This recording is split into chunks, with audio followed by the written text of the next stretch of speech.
No surprise here, Israelis are marching against Netanyahu as well as seeking a hostage deal, as they know Bibi Netanyahu isn't really uh, actually trying to free hostages.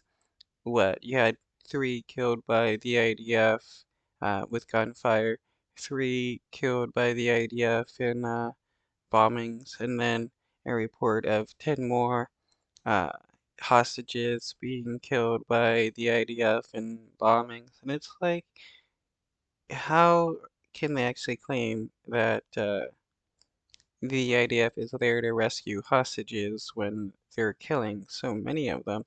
And this is the reason why there are a lot of Israelis that are demanding the Israeli government to do more to actually free the hostages and do a ceasefire. Police fire water cannons to disperse protesters and make several arrests. Violent clashes erupted in the streets of Tel Aviv, where thousands have been gathering every Saturday since the 7th of October to demand the immediate release of hostages held by Hamas. Enough risking the lives of the hostages who are facing inhumane conditions. Every minute, every hour, every day, we are running out of time.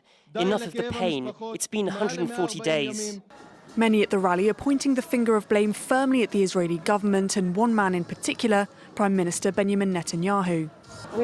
He's called Crime Minister. That is hilarious. Uh, BB is so hated by so many Israelis that they've came up with insulting names for him. Prime Minister, you got BB Hitler, you got uh, you got so many people liking him to Hitler and Nazi Germany that BB should feel ashamed for himself. But uh, it is obvious that he is not actually and uh, actually care about the release of the hostages. It's one reason why he's been advocating for the IDF to flood the tunnels, even though he knows people could die, the hostages could die in these tunnels if they're flooded. We need new government. We need new people, new leadership. Someone that counts us in, that thinks about us, not just about themselves. Discussions to bring about the release of hostages have stalled lately, but on Saturday the Israeli War Cabinet approved the pursuit of negotiations towards a possible truce. Talks had already resumed in Paris on Friday, where the chief of Mossad held discussions with US, Egyptian and Qatari mediators. Cautious optimism, where we have in Paris the leading negotiators of the Israeli team.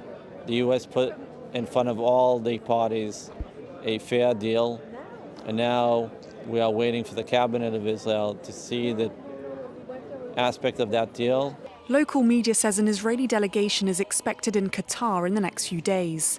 The army is, however, maintaining military pressure on Hamas, with Israel threatening to launch a ground operation in the town of Rafah if the remaining hostages aren't freed before Ramadan, which begins around the 10th of March.